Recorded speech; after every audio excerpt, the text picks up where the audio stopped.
বানর নামটা যে কেন হয়েছে সেটা এদের দেখলে বোঝা যায়।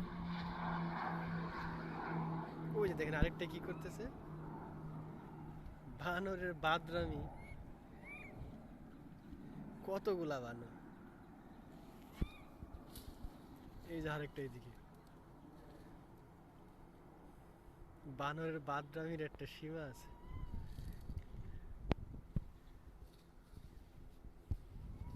ওই যে আরেকটা উঠতেছে, এরা বাচ্চা নিয়ে বসে আছে। ওই যে আরেকটা উঠতেছে, ওই দেখেন দেখেন কি পরিমাণ লাফাচ্ছে। ওই যে আরেকটা উপরে, বানর যে বানরই।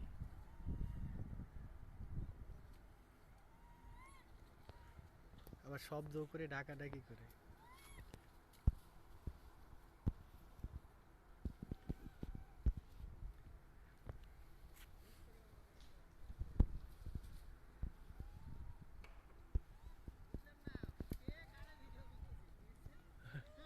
হইলেই হইছে।